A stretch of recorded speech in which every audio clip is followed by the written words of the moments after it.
Hello everyone. तो आपने कभी इमेजिन किया है कि जब हम ग्लाइकोलाइसिस वगैरह जो आपका रेस्पिरेशन इन सेल्स है, जब हम वो टॉपिक पढ़ते हैं तो उसमें हम देखते हैं कि जो आपका रेस्पिरेशन होता है, ग्लूकोज का टूटना होता है, ग्लाइकोलाइसिस होता है, या फिर आप ये कह सकते हो सेलुलर रेस्पिरेशन के दौरान आपकी एटीपी कितनी बनती है। तो आप देखते होंगे कुछ बुक्स में लिखा होता है 36 एटीपी बनती है, कहीं लिखा होता है 38 एटीपी बनती है। और जो स्टूडेंट्स होते हैं वो इस बात में कन्फ्यूज़ होते हैं कि 36 कहीं लिखा हुआ है, कहीं 38 लिखा हुआ है, हम ऑप्शन में क्या टिक करें। अगर हमारे एमसीक्यू आ जाएगा तो ऑप्शन में हम क्या टिक करें और कौन सा सही है एग्जैक्ट, है ना।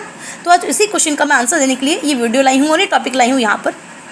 आज मैं आपका ये डाउट क्लियर करूँगी कि क्यों और कब 36 एटीपी बनेगी और क्यों और कब 38 एटीपी बनेगी। ठीक है, तो देखिए सबसे पहले आपको जानना है कि स्टेप्स ऑफ सेलुलर रेस्पिरेशन होते क्या हैं।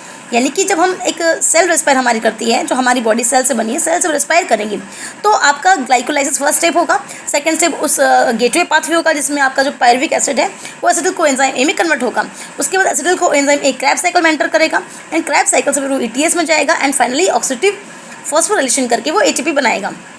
तो देखिए प्रोकैरियोट्स में और यूकैरियोट्स में एटीपी जब बन रही होती है तो आपको याद रखना है ये जो ग्लाइकोलाइसिस के दौरान एटीपी बनी हुई होती है और आपके ईटीएस में जो सारी NADH2 FADH2 जो क्रैब साइकिल के दौरान बनी थी उनको एटीपी में कन्वर्ट किया जाता है ना। तो आपका प्लांट्स और एनिमल्स में एक सिस्टम चलता है special, that is called shuttle system. ये आपको इंपॉर्टेंटली याद रखना है ना। शटल सिस्टम एक ऐसा सिस्टम है जो प्लांट्स और एनिमल्स में चलता है। उस एक मॉलिक्यूल ऑफ एटीपी के अलावा जो ग्लाइकोलाइसिस में 2 एटीपी बने हैं उनके अलावा, ठीक है, उस ग्लाइकोलाइसिस में बनी हुई उस एटीपी को आपको कहाँ ले जाने के लिए, माइटोकॉन्ड्रिया के पास ले जाने के लिए और ईटीएस चलाने के लिए उसका वहाँ पे एक शटल सिस्टम यूज़ किया जाता है ना। क्योंकि ग्लाइकोलाइसिस कहाँ होता है, साइटोप्लाज्म में होता है और ईटीएस कहाँ होता है, माइटोकॉन्ड्रिया में होता है ना। तो और ऑक्सीडेटिव फॉस्फोराइलेशन भी माइटोकॉन्ड्रिया में होता है। जैसे यहाँ पर मैंने लिख रखा है कि इन माइटोकॉन्ड्रियल मेम्ब्रेन पे होता है ये।